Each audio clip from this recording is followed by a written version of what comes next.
Welcome back, everybody. My name's Doug, and this is Dying to Retire. And today, I'm going to talk about H1B visas. H1B visas, yep. And I'm going to talk about how they lie using the truth, and it's easier than you think. I'm not beating a dead horse with a stick here. I'm just going to go over a bunch of numbers here, and I'm going to do a little thought exercise for everybody. Let's not get into wage inflation or deflation on that, suppressing. I'm not going to get into any of this racism, who's favored or not. Don't want to get into it. What I just want to get into is how they can lie using the truth. And this is the part that upsets me the most. So let's get started. All right, for this thought exercises, we're going to have a company named Zed. And all the numbers I'm going to be using here are for demonstration purposes, example only. Okay, company Zed, just so you know, it's a multinational company. It has software and hardware solutions. That's their product. It's an industry leader. Worldwide, it has 1,000 employees, but for the U.S. location, it only has 100. Next slide. All right, so let's look at the office here. It has 100 employees, and like any other office, I'm going to break it down into, I think it's like 7 categories here. You have an executive office, R&D office, the sales and marketing, operations, IT, you have your finance, and then you have your admin support. All right. But the 3 I really want to focus on are the executive, the R&D, and IT, because these ones we see directly can have STEM-related positions. Next slide. All right. So let's break down how this company's Zed looks like. In the executive office, they have 5 positions. 2 are held by U.S. persons. The other 3 are held by visa holders. R&D has 30 positions, in which 4 are held by U.S. persons, and the other 26 are held by H1B visa holders. Sales and marketing, 10 positions, all U.S. persons. Operations, 20, all U.S. persons. IT support, you have 10 positions, 2 are U.S. persons, the rest are held by people under the visas. Finance, 10, all U.S. persons. Admin support, 15, all U.S. persons. So there you have 100%. There's 100 of your employees. That's 37 positions or H1B visas. So in reality, when you're looking at it, if you compare it with 1,000 employees worldwide, this company is only using 3.7% H1B visa holders to fill their positions. If you look at the U.S. office, it's actually more around 37% of the positions at that location are held by U.S. visa holders. Next slide. But this is where you begin to lie with the numbers. When you're looking at that 37%, they're doing a comparison to apples and oranges instead of apples to apples. And this is why it's important to look at the different occupational groups. This is how they hide the magic, the man behind the curtain. What do you call that little shell game and mix around and play with it? That's what this shit is, and that's how they do it. So the executive, it looks kind of cool, but it's actually 60% of the positions in the executive office are H1B visa holders. If you look in R&D, it's 87% of the positions are filled by the visa holders.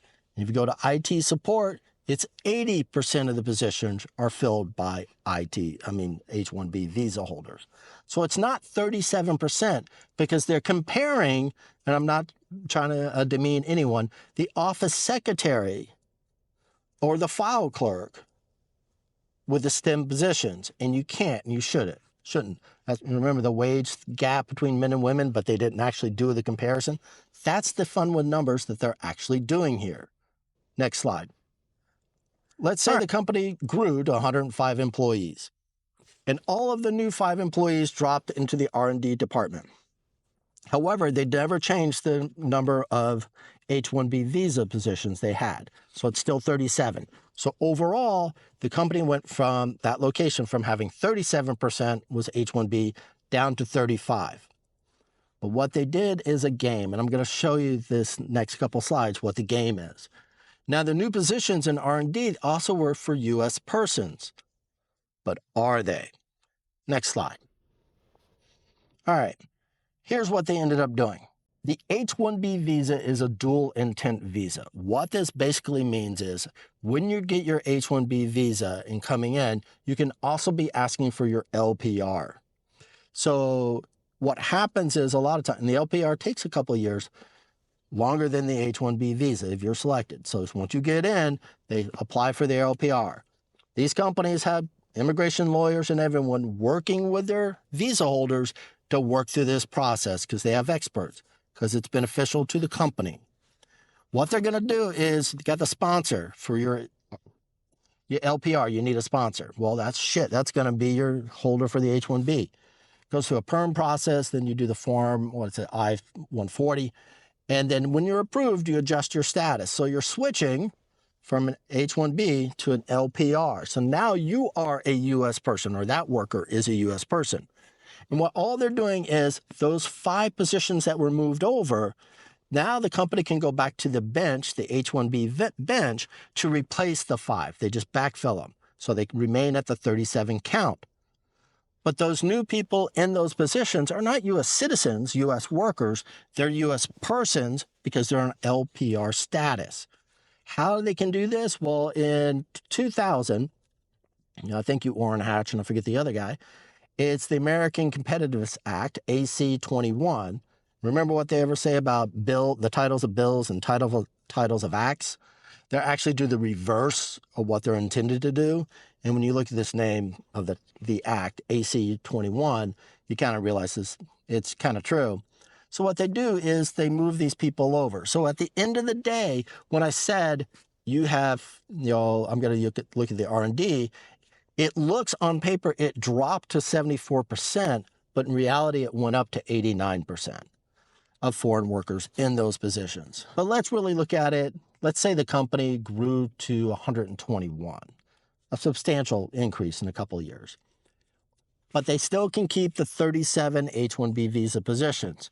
At the end of the day, it looks like the total dropped to 30 from the 37, but did it? And I'm going to play around with the numbers here. So the executive branch, they increased a couple of positions. So it's 4 U.S. positions and 3 H-1Bs still. R&D is now 44 positions with 18 U.S., still only 26 H-1B. And then the IT support grew to 15, 7 U.S. positions. So they increased the U.S. positions and still only 8 H-1B. So on paper, it shrunk. It's 30% overall. Only 42% in the executive, only 59 in the R&D, and it dropped all the way to 53 on paper in the IT. But in reality, it is 71% of the executive branch office, is H-1B visa holders. It is actually 90% in R&D, and it's 86% in the IT. And how did they do that? Well, remember I talked about changing? That's all they're doing. Wash, rinse, repeat. It's this cycle from the H-1B to LPR. And they can move the employees in there and start taking these positions or creating new positions, calling them solely U.S. persons positions, but filling them with LPRs. So it's lying with the truth. They are U.S. persons in there, but it's not the U.S. worker. It's a person because they're using this pipeline, this assembly line to bring the workers in this way. Gets even worse when you start factoring in the H-4 spousal visas who are also dual intent. You have the children who are here on H-4 visas. When they get college age, they can switch them to an F-1 visa, use the OTP program, and then automatically go into an H-1B visa position. And when they hire these positions, also the other part is these people who are coming over in the LPR, they have the sponsor for the job. Good Lord, they are the perfect candidate. Why? They've been working 3 to 5 years for this company already. So on paper, it's fantastic. But it's a little lie. It's not a U.S. citizen who's getting the job. It's an LPR who just recently came off an H-1B visa. They can move this all around because you have the L1s, the L1Bs, the L1As. All of them use this process to move people in and out. And this is at the end of the year. That company, when you go back and look at all those 121 positions, in time, I can turn them all yellow in reality. And that's what's happening to a lot of companies, a lot of workplaces throughout America. So again, this is how you can lie, telling the truth. It's easier than you think. If you have thoughts, questions, experiences that you went through, please put them in the comments below. It'd be really helpful. Don't forget to hit the like and subscribe. It helps me in the channel, keeps the wife off my ass, because, I'm retired now. And it's like, you need to find a hobby. Well, hell, this is my hobby. Also, again, as always, I'm Doug. This is Dying to Retire, and I'll see you guys in the next episode.